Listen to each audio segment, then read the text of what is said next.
deep dive. Today we're plunging into, well, a really important topic: marriage out of community of property. It's fundamental for couples figuring out their financial future, especially here in South Africa. Our insights for this deep dive, they come straight from a detailed legal document, giving us proper look at how these partnerships work. So our mission today is to sort of unpack it all for you. We'll look at the different types, the role of antenuptial contracts, ANCs, and crucially, how that accrual system actually functions. By the end, you should have some key insights into how these legal choices really shape your financial life together. Okay, so let's kick things off. When we talk about marriage out of community or property, what does that actually mean on a basic level, and why might couples go down this road? Well, the core idea, particularly if we're talking without the accrual system initially, is about maintaining completely separate financial worlds. So think of it like this. Whatever assets you had before the marriage, they stay yours. Anything you get after the wedding, salary, investments, you name it, that also belongs just to your individual estate. So no automatic joint pot. Exactly. No joint estate is created just by getting married.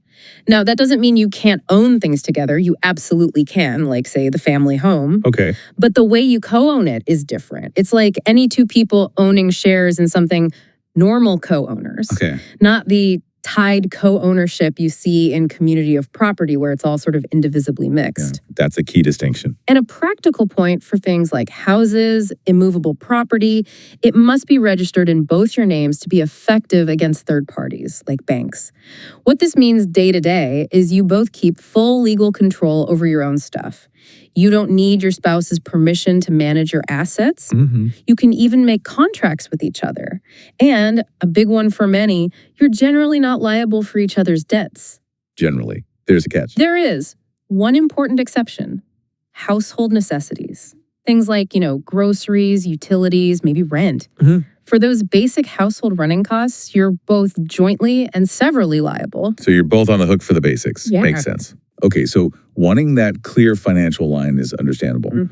But it sounds like it's not just one single way to get there. You mentioned different paths. That's right. It's not always an act of choice. There are actually 6 distinct legal ways a marriage ends up being out of community of property. 6? Wow. Okay. Yeah. The most common one, the one people usually think of, is number 1, using an antenuptial contract, or ANC. That's where you agree before the wedding. Right, the prenup, essentially. Sort of, yes. Then there's a historical category: marriages of Black South Africans before 1988. If they married back then without an ANC, the law automatically made it out of community. Interesting historical quirk. It is. Third, customary law marriages. Specifically, if a husband takes a second or later customary wife and doesn't follow a specific legal process involving court approval for a property contract, Yes. then that subsequent marriage automatically becomes out of community of property for that wife. Okay, what else? Number 4 is postnuptial compliance. This is where you maybe agreed on the terms before marriage but didn't get the paperwork done properly in time. You can sometimes formalize it after the wedding, but you need court permission and good reasons. Right, fixing it later. Basically. 5th is domicile law. If the law of the husband's permanent home, his domicile, at the time of marriage says marriages are out of community, then that's the default. No ANC needed. It's the law applying automatically. Okay, so location matters. It can. And finally, number 6, a Section 21 application. This is where a couple who married in community of property later asks a court to let them change their system to out of community. So you can switch mid-marriage with court approval. Correct. It needs judicial oversight because it's a big change. That's quite a range. So while the ANC is the deliberate choice, the law has these defaults in specific situations too. Let's zoom in on the ANC then, since that's the main tool people use intentionally.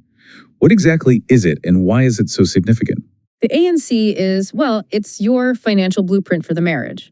It's an agreement you make before tying the knot, specifically to govern the financial side of things during the marriage, and if it ends. So more than just a standard contract. Oh, definitely. Its main job is to regulate the matrimonial property system itself, like saying no community of property or no accrual. But it can also cover other things, like agreements on donations after marriage, succession planning, maybe setting up a trust. It's a unique kind of agreement, what lawyers call sui generis, in a class of its own. It gives you amazing flexibility to tailor things exactly how you want, offering clarity and legal protection.